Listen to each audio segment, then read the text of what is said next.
누가복음 5장 1절 7절까지 보겠습니다. 먼저 누가복음은 누가 기록했지? 누가복음은 누가 기록을 했을까요? 잘 모르겠어? 누가복음은 누가 썼을까요? 잘 모르겠을까요? 누가복음은 누가 썼어요? 누가가 기록했어요? 누가복음은 누가. 같이 읽어보겠습니다. 같이 읽을까요? 1절부터 7절까지입니다. 1절부터 7절까지 눈 크게 뜨고 같이 읽습니다. 시작. 무리가 몰려와서 하나님의 말씀을 들을새 예수는 게네사렛 호숫가에 서서 호숫가에 배 두 척이 있는 것을 보시니 어부들은 배에서 나와 그물을 씻는지라. 예수께서 한 배에 오르시니 그 배는 시몬의 배라. 육지에서 조금 떼기를 청하시고 앉으사 배에서 무리를 가르치시더니 말씀을 마치시고 시몬에게 이르시되 깊은 데로 가서 그물을 내려 고기를 잡으라. 시몬이 대답하여 이르되 선생님, 우리들이 밤이 새도록 수고하였으되 잡은 것이 없지만은 말씀에 의지하여 내가 그물을 내리리이다 하고 그렇게 하니 고기를 잡은 것이 심히 많아 그물이 찢어지는지라. 이에 다른 배에 있는 동무들에게 손짓하여 와서 도와달라 하니 그들이 와서 두 배의 채움에 잠기게 되었더라. 아멘. 배에 가득 차게 되었더라. 잠기게 되었다는 말은 배가 물에 빠지게 되었다는 얘기 아니고 배에 가득 차게 되었더라. 오늘 말씀의 제목은 깊은 곳에 가서 그물을 내리라입니다. 오후에 소요리 문답, 쉬운 소요리 문답 했었는데 여러분들이 오후에 자꾸 졸아서서 그래서 조금 생각을 해보고 다음 주에 어떻게 해야 될까 좀 확인해야 되는데 어떻게 할까. 이번 주는 한번 건너가기로 했습니다. 준비를 했다가 또 이러면 또 좋을 것 같아가지고 어떻게 해야 되겠나. 자꾸 다음 주부터 문제를 풀어갈까 싶어.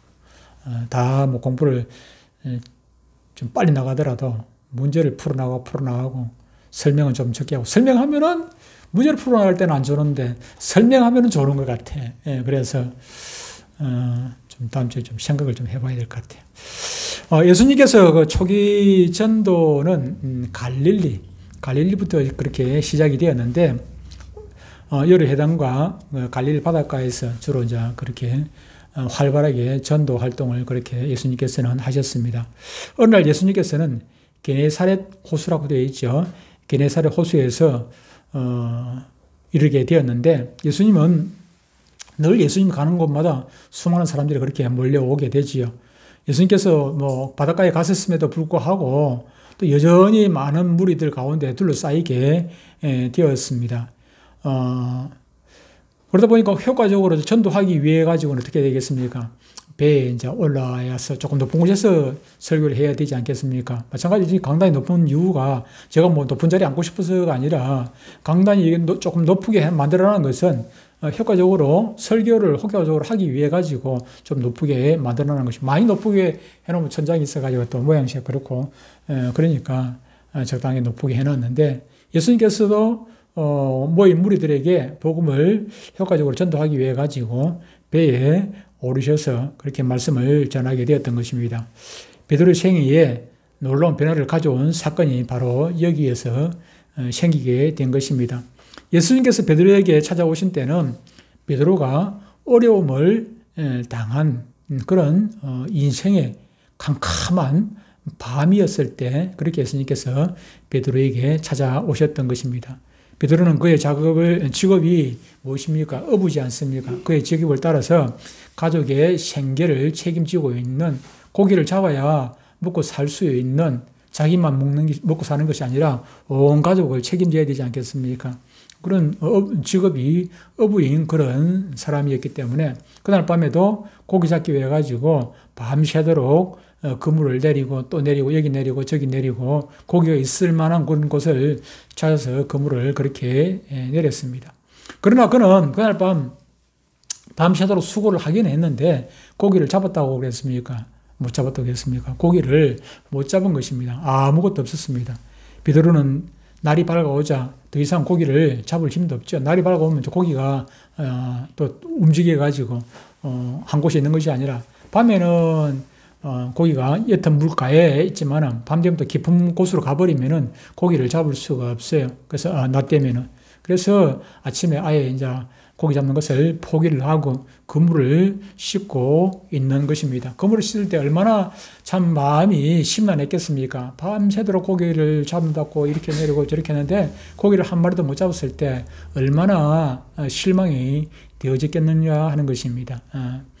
베드로는 이처럼 그의 인생의 어려운 밤에 예수님께서 그가 예수님을 찾아간 것이 아니고 예수님께서 베드로에게 그렇게 찾아오셔서 그를 부르심으로 그 베드로를 고기 낚는 어부에서 사람을 낚는 어부로 새로운 인생길을 살아갈 수 있도록 해 주신 것입니다.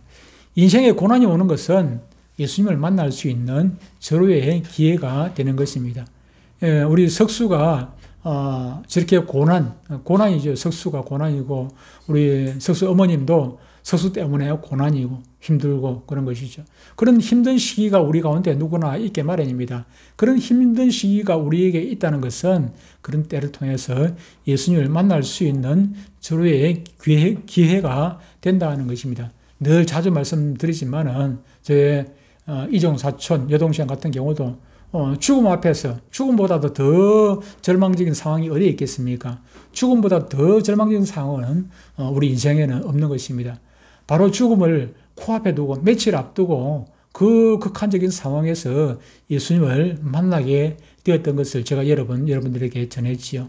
월요일날 죽게 되는데 그 전 목요일날 저를 만나고 예수님을 만나고 저를 통해서 예수님을 만나고 그가 구원을 얻게 되었던 것이죠. 마찬가지로 우리 인생에서 저와 여러분들 살아가면서 지금까지도 힘든 일들 수없이 많이 겪으셨겠지만 앞으로도 여러분들이 살아가는 데 있어서 힘든 일이 있을 때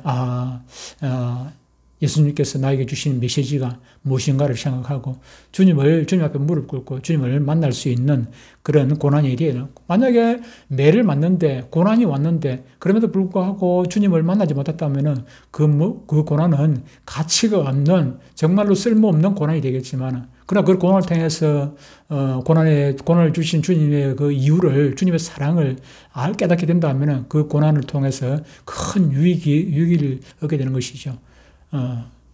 고난이 내게 유익이라 그랬지 않습니까? 내가 고난을 통해서 주님을 만나게 되는 것, 주님의 뜻을 깨닫는 것. 하나님께서는 예수님께서 베드로에게 찾아가실 수 있는 기회로 베드로에게 고난의 밤을 주신 것입니다.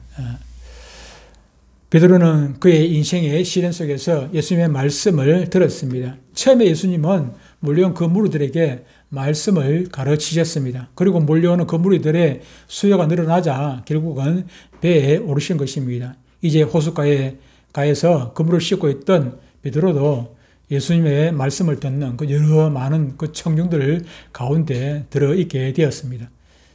예수님의 말씀은 베드로의 마음에 무엇인가 와 닿는 것이 있었으며 그의 마음을 사로잡는 어떤 빨려 들어가는 무언가가 있었던 것입니다. 예수님의 말씀은 베드로의 마음에 무엇인가를 예수님께서 그 많은 무리들이 있지만은 그 많은 무리들이 뭐 10,000명인지 20,000명인지 모르겠지만 그러나 그 10,000명, 20,000명, 뭐 10만 명이 예수님의 말씀을 들었다고 해가지고 그 10만 명이 다 예수님의 말씀으로 말미암아 변화되고 새롭게 되는 것은 결코 아닌 것이거든요. 그 중에 누구에게는 이 말씀이 그대로 스펀지가 물을 빨아들이듯이 쭉 빨려 들어가는 것이죠. 예수님 말씀이 생명의 말씀으로 들어가는 것입니다. 그래서 그 생명의 말씀이 들어간 그 사람에게 변화가 일어나게 되는 것이죠. 변화가 일어나게 되는 것입니다. 호숫가에는 두 척의 배가 있었습니다. 그런데 하필이면 예수님은 베드로의 배에 오르시게 된 것입니다. 베드로는 예수님의 말씀을 듣는 중에 예수님께 자신의 배를 빌려드린 것입니다. 베드로는 자기 배를 주님께 바치는 헌신이 있은 후에 놀라운 복을 받게 됩니다. 사람들은 이 헌신에 인색합니다. 드리는 것에 인색하고 받는 것에만 그냥 눈이 드리는 것에 우리가 인색하면은 받지를 못합니다. 심은 대로 거둔다는 법칙이 바로 여기에 그대로 적용이 되는 것입니다. 우리가 하나님께 드리는 것이 있을 때에 하나님께 우리가 받게 되는 것인데, 우리는 적은 것을 심지만 하나님께서는 많은 것을 주시죠. 하나님 몇 배로 주십니까? 30배, 60배, 100배를 준다 했으니까 우리는 적은 것을 심었지만은 적은 것을 하나님께 드려요. 그런데 이 적은 것도 드리지 아니하면은 30배, 60배, 100배의 결실을, 소득을 얻을 수가 없지요. 우리는 하나님 앞에 드리는 것에 인색하면 안 되는 것입니다. 헌금뿐만 아니라 여러 가지 봉헌을 즐겨 해야 합니다. 심은 대로 거두는 법칙이 이 바로 축복을 받는 이 비결에도 그대로 적용이 되는 것입니다. 성경은 적게 심은 자는 적게 거두고 많이 심는 자는 많이 거둔다고 말씀을 하고 있습니다. 베드로는 자기 배를 예수님께 빌려드린 일로 인해서 다른 사람들이 받지 못한 놀라운 은혜를 그는 받게 되고 체험을 하게 되었습니다. 물론 베드로가 큰 부자가 되었다는 그런 얘기는 아닙니다. 말씀을 마치신 예수님은 드디어 베드로를 향하여 뭐라고 말씀합니까? 깊은 데로 가서 그물을 내려 고기를 잡으라고. 깊은 데로 가서 그물을 내려 고기를 잡으라. 예수님은 자신을 위해 배를 빌려준 그 베드로에게 그냥 빈손으로 돌려보내지를 않았습니다. 베드로는 잠시 배를 빌려주었을 뿐인데 예수님께서는 그에게 빈배를 빌려주었을 뿐인데 예수님께서는 그 빈배에다가 고기를 가득, 자기 배뿐만 아니라 그 옆에 있는 이웃에 있는 배까지도 고기가 가득 채워지도록 그렇게 하셨더라 하는 것입니다. 베드로는 깊은 데로 가서 그물을 내리는 일이 고기를 잡을 수 있는 상식적인 방법이 아님을 베드로는 이미 잘 알고 있습니다. 아까 제가 말씀드렸습니다만은 고기는 밤에는 고기가 옅은 가로 나옵니다. 옅은 가로 나오고 낮에는 깊은 곳에 가게 되고 그렇게 되지요. 그렇게 되는데 베드로도 그걸 왜 모르겠습니까? 베드로는 평생 이 시간까지 어부로 자랐는데 어릴 때부터 자기 부모로부터 고기 잡는 법을 배우고 고기가 어디에 많이 있는지 주로 어디에서 노는지 그걸 또 특히 또 갈릴리 자기 집 근방이니까 그 근방에 고기가 어디서 노는지 자기는 훤히 잘 꿰뚫고 있습니다. 전파 탐지기가 없어도 꿰뚫고 있단 말이에요. 그런데 자기 상식으로 보면은 고기가 있을 만한 곳을 다 이미 밤새도록 지금 그물을 내려봤다면 고기가 있을 만한 곳에는 이미 그물을 다 내려봤어. 그럼에도 불구하고 헛땅을 쳤어. 헛땅을 쳤는데도 불구하고 예수님께서 말씀하시니 깊은 곳에 가서 그물을 내리라는 그 말씀에 그대로 순종을 하더라는 것입니다. 그가 뭐라고 대답을 합니까? 그는 선생님, 우리들이 밤이 새도록 수고하였으되 잡은 것이 없지만은 그렇게 얘기합니다. 여기는요, 주님, 제가 아는 상식으로는 여기는 고기가 지금 없습니다. 그런 얘기죠.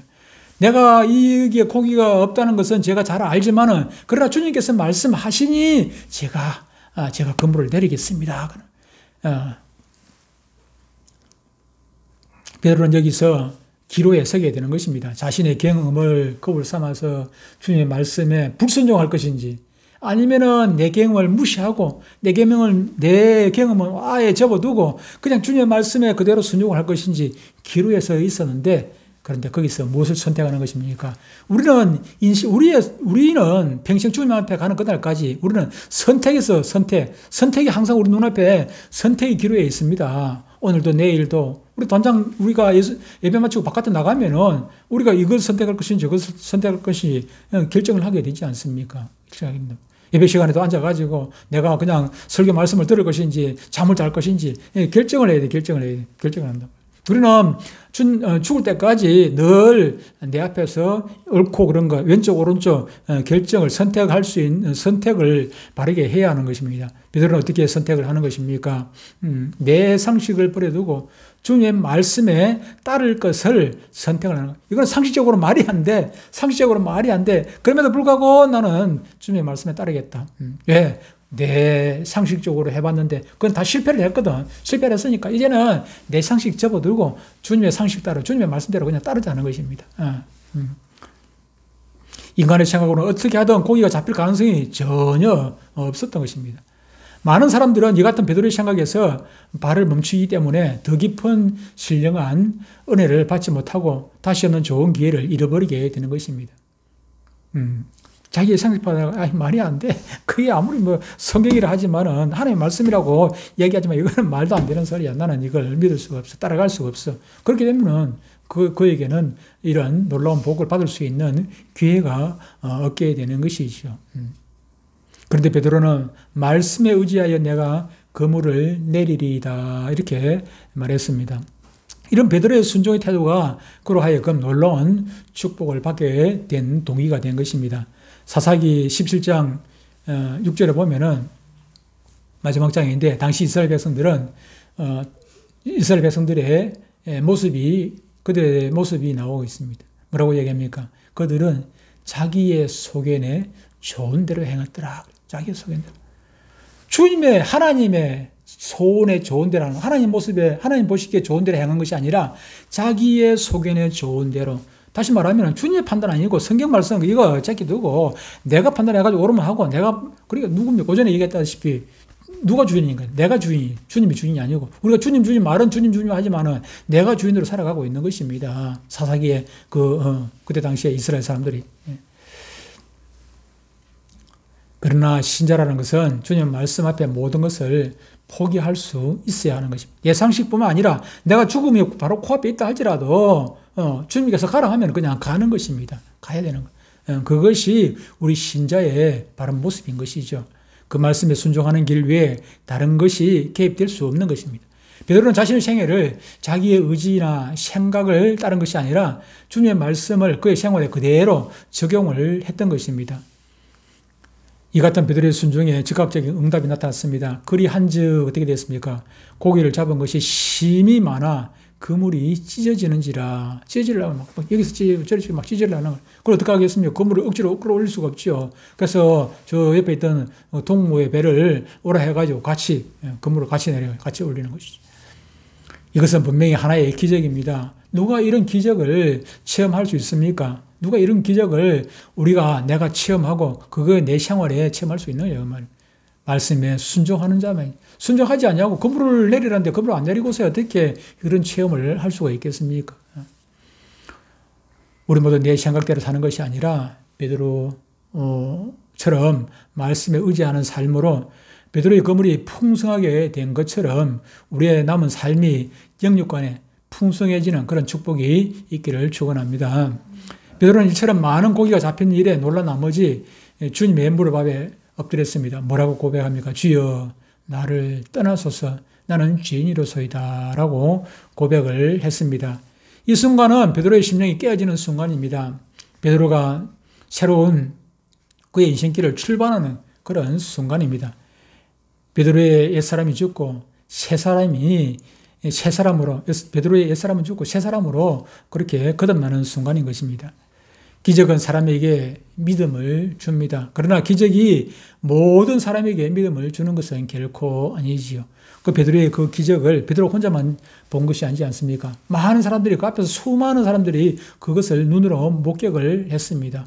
500여 베세다 들녘에서 500여 기적 때는 그 음식을 모든 사람들이 다 먹었단 말이에요. 보리떡 2개, 보리떡 5개, 물고기 2마리를 가지고 5,000명이나 되는 사람들이 장장 5,000명.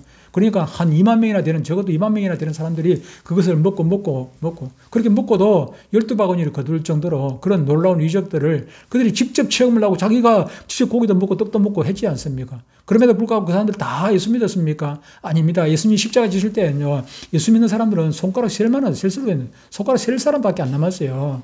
오히려 그들이 그 고기 얻어먹고, 물고기 얻어먹고, 떡 얻어먹은 사람들이 예수님 앞에, 예수님이 준 그 떡을 먹고 고기를 먹었던 그 사람들이, 체험을 했던 그 사람들이 예수님 십자가에 못 박으라고 그냥 고함을 쳤던 사람들이라, 고함을 쳤던 사람들 아닙니까? 빌라도의 뜰에서 예수님을 내줄까? 아니면은 강도 그 누구예요? 강도를 내줄까? 그럼 물었을 때 그들은 예수를 저 십자가 못 박으라고 그냥 얼마나 아우성을 했습니까? 그 사람들 중에 고기 안 먹은 사람이 고기 먹은 사람이 수없이 많이 있겠죠. 고기를 먹은 사람 수없이 있을 것입니다. 그러니까 이적을 체험했다고 다 믿음이 좋아지고 예수 믿는 것은 아니라는 것입니다. 기적을 대하는 여러 계층의 사람들을 보면은 각양각색이죠. 어떤 사람은 기적을 본 후에 더 큰 기적을 보여달라고, 이걸 보여주면 이보다 더 큰 걸 보여달라고 그렇게 요구하는 사람들이 있죠. 성경에도 나와 있습니다. 요한복음 6장 30절에 보면, 31절에 보면 그게 나와 있지요.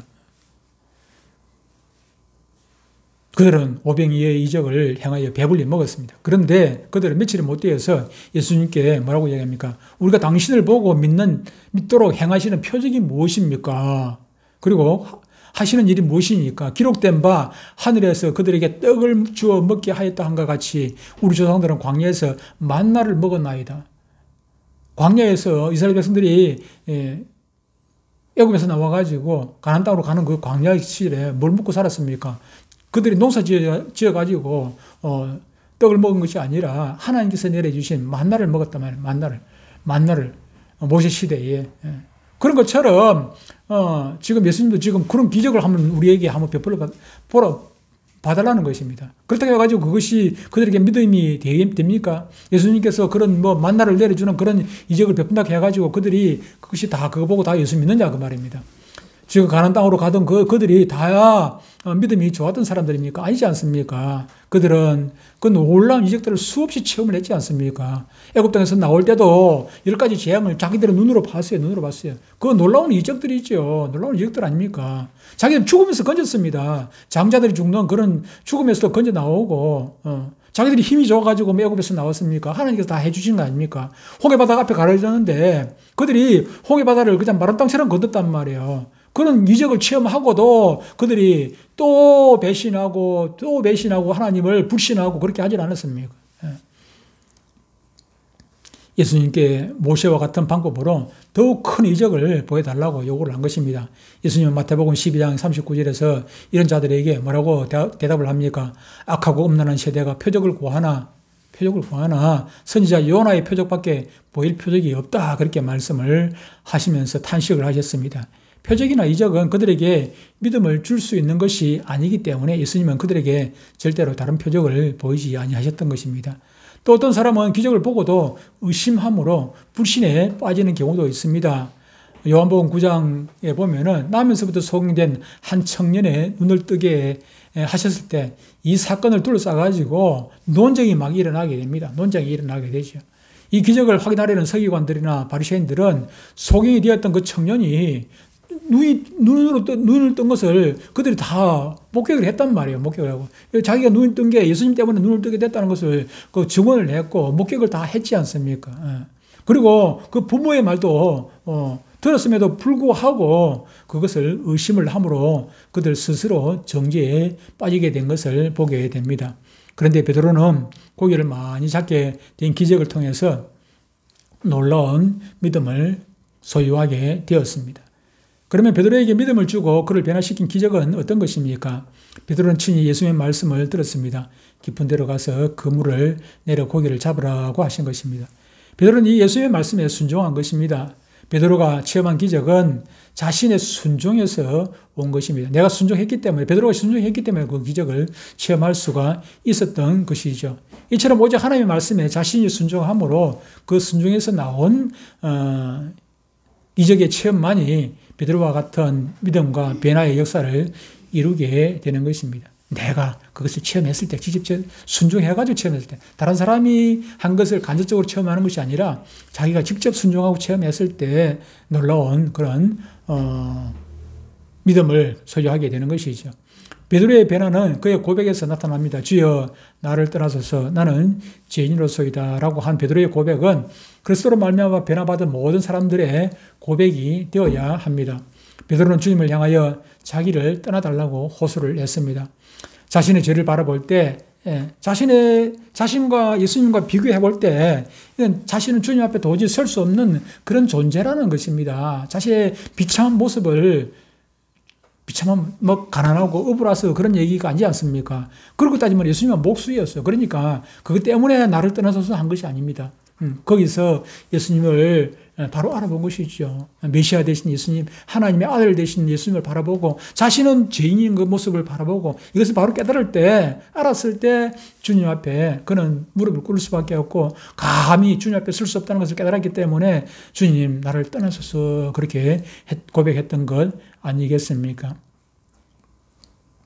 히브리서 1장 3절을 보면 예수님은 바로 하나님의 영광의 광채시요 그 본체의 형상이십니다. 우리가 이 같은 주님의 영광을 바라보면 베드로처럼 주여 나를 떠나소서라는 고백이 나오지 않을 수가 없는 것입니다. 나는 죄인으로소이다 라고 한 베드로의 말에서 우리는 죄인의 몇 가지 형태를 살펴볼 수가 있습니다.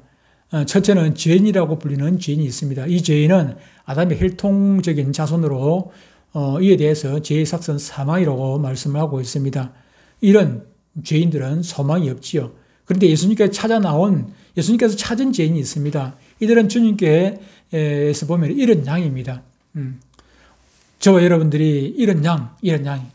과거에 예수 믿기 전에는 이런 양으로, 예수 믿기 전의 얘기입니다. 예수 믿기 전에는 똑같은 죄인의 모습이지만, 그 모습은 똑같지만은 주님께서 찾으시는 그 양들이었고. 세 번째는 의인된 죄인들이 있습니다. 저와 여러분들은 이미, 이런 양이 아니고 이미 찾아진 의인이 된 죄인들입니다. 우리가 의인이 되었지만, 의인이라 하지만은 실제로는 우리가 아직도 죄를 짓고 있는 죄인입니다. 우리가 죄인은 죄인인데 의인으로 인정받은 죄인인 것이죠. 주님은 이처럼 자기를 낮추시고 죄인을 고백하는 베드로를 향하여 말씀을 합니다. 뭐라고 말씀합니까?